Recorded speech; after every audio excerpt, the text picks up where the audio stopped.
Dostlar, YouTube kanalıma hoş geldiniz. Bugün əziz dostlar, əla bir video ilə qarşınızdayıq. Videomuza keçməzdən qabaq videomuzu bəyənin, kanalımıza da abunə olub, like eləməyi unutmayın ki, daha çox bizim belə tez-tez belə videolarımız gəlsin. Bu videomuzda dağların qırağında evlər, gözəl evlər, dağın içində, dağın altında. Videomuza keçməzdən qabaq videomuzu bəyənin, kanalımıza da abunə olub, like eləməyi unutmayın. Əla videolar gəlsin. İndi isə keçək videomuza. Başladıq dostlar. Yer kürəsindəki bəzi ərazilər öz nadir, möhtəşəm və görkəmli relyefləri ilə seçilirlər. Bu ərazilər insanların diqqətini çəkdiyinə görə bəzi insanlar burada özləri üçün yaşayış məskunlarını salırlar. Bugünkü videomuzda dünyada insanların yaşadığı ən qəribə 8 yer haqqında olacaq. 8 dənə yer. Başladıq indi dostlar videomuza. Videomuz maraqlı olacaq. Videonu bəyənin, kanalımıza abunə olun. İspaniya ilə başlayırıq. İspaniya başladı. İspaniyanın cənubunda yerləşən və qayalara bürünmüş kiçik bir qəsəbədir. Bu isə o deməkdir ki, buradakı insanlar demək olar ki, bir qaya altında yaşayırlar. Əhalisi 2700 nəfərdən biraz çox olan bu qəsəbədə evlər tamamilə ağ rəngə boyanmışdır. Setenil de las Bodegas şəhərinin bir hissəsi yalnız böyük bir qayanın altındadır. Bu baxımdan hər il minlərlə turist bu şəhəri ziyarət edir. Bəzi insanlar bu mənzərədən qorxsalar da, ancaq şəhər tam təhlükəsiz bir şəkildə salınır. Biraz da qəşəngdir, mənzərə olaraq qəşəng. Rossana monastırı bir çox Hollywood filmlərdəki mənzərələrə oxşayır. Bax, görün nə gözəldir. Yunanistanın Tessali şəhərində yerləşən bu monastırın təxminən 10-cu əsrə aid olduğu güman edilir. 10-cu əsrə aid 5 kilometr cənubunda və Kalkamba şəhərinin 21 kilometr cənubunda 600 metr hündürlükdə yerləşir. Bu monastırın yerləşdiyi qayaların 20 milyon il əvvəl suyun çəkilməsi nəticəsində əmələ gəldiyinə inanılır. Burada əvvəllər 100 nəfər yaşayırdı. Ancaq 2-ci Dünya müharibəsindən sonra insanlar buradan köçmüşlər və bura monastır kimi fəaliyyət göstərməyə başlayıb. Amma yaxşıdır da, çünki təpəlik. Fangir dağı qərbində yerləşir. Dağ buddizmlərin müqəddəs bir məkanı sayılır. Dağın zirvəsində 2 məbəd yerləşir. Bu məbədlər bir-birinə köprü bağlayır. Dağın hündürlüyü 2500 metr olduğu deyilir. Buna görə də bu dağdakı məbədləri ziyarət etmək o qədər də asan deyil. Fangir dağına ən yaxın şəhər 32 kilometr məsafədə yerləşən Tongren şəhəridir.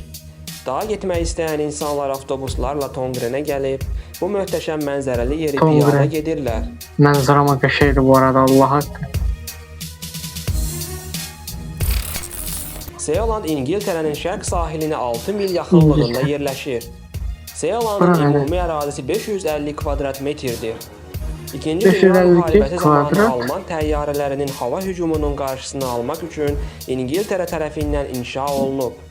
İngilis ordusunun keçmiş mayoru Roy Bates ailəsi ilə birlikdə Mini adada özünə ölkə qurub və 1974-cü ildə qanun qəbul edib. Bayraq, milli maaş və Amerika dolları ilə eyni dəyərdə olan bir pul miqdarı olan Sealand dolları qəbul edib. Roy Bates 4 nəfərdən ibarət olan ölkəsini 2007-ci ildə 10 milyon funta satışa çıxarsa da, ancaq ölkəsi sağlam olmayıb. Ölkə balacada 10 kimi alır. İtaliyanın Verona şəhərində yerləşən bu yer dünyanın ən gözəl insanların yaşadığı evlərə bilinir. Yerləşdiyi coğrafi mövqeyinə görə ürkütücü kimi görünən bu yerdə çox az adam yaşayır. Bura turist səfərləri də təşkil olmasına baxmayaraq, çox az sayda turist buranı ziyarət edir. Çünki yaşayış yeri qayalıqlarda yerləşdiyinə görə, bura getmək üçün uzun bir yolu piyada qət etmək lazımdır. Piyada adam oraya gedib çıxa bilər. Avtobuslara qədər gedəcək ki, piyada gedib çıxasan oraya qədər. Dünyada kimdən soruşsanız Fransa dediyiniz ilk anda ağlına paytaxtı Paris gələr. Lakin bu dəfə Fransa deyəndə ağıllara belə gəlməyəcək, hətta Fransada yerləşməsindən bir çox insanın xəbəri belə olmayan, kəşf edilməmiş və ya az bilinən yer kimi tanınan Bozoulusdan bəhs etmək istəyirəm.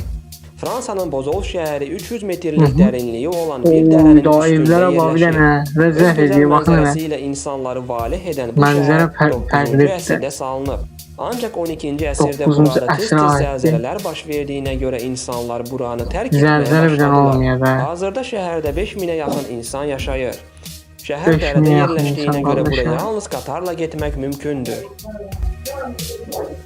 Dağlara baxın, belə evlər dağınızın dağda beləncə ləzzətli bir şey. Sloveniyada yerləşən Predjamanın qalası bir mağaranın içində tikilib. Baxın ya, bu nə Predjamanın nə tərəfdə? vaxt tikilməsi haqqında dəqiq məlumat olmasa da, 1274-cü Mağara ildə da. yaxşı vəziyyətdə olduğu deyilir. 15-ci əsrdə bir tanınmış sərmayədar ondan qisas almaq istəyən imperatordan qaçıb bu qalada gizlənib. Bundan sonra imperator qalanı yox etmək əmri verdi. Lakin qala 1511-ci ildə yenidən inşa olundu, amma dağıdıcı zəlzələ buranı yenidən yerlə yeksan etdi. 1567-ci ildə qala təmir olundu. Ən az 10 əsrə yaxın yaşı olduğu deyilən Pedjama qalasına turist səfərləri təşkil olunur. Görün, havaqdan bəri qalır. Evet. İsveçrənin Alp dağlarında sərt qaya üzərində yerləşən otelə yalnız kanat yolu Baxın, görün, nə vasitəsilə gözəl daxil mənzərələr olmaq var. mümkündür. Otel Belə turistlər mənzərədə və qalasın təbiəti ya. sevənlər üçün yalnız ilin aprel-oktyabr aylarında açıqdır. Oteldə yaşamaq üçün şərait o qədər də komfortlu deyil. Dağlara baxın. Bir neçə otaqdan ibarət otel 4 nəfər üçün nəzərdə tutulub. Burada qonaqlara Alp dağlarının sakinlərinin ənənəsinə uyğun olaraq Dağların böyüklüyünə lakin bax, o doyumlu anda yemək təklif qar olunur. yağır, bir yanda Dağların, göllərin və vəhşi təbiətin Şəmaiyyət gözəlliyini yağır. seyr etmək istəyən qonaqlar bu məqsədlə 1 və ya 3 saatlıq sadə və mürəkkəb marşrutlardan istifadə edərək bu gözəl yerə gələ bilərlər. Və bunu olmadan Evlər bugünkü gözəl ama. videomuzun da sonuna gəldik. Gələn videolarda görüşənədək.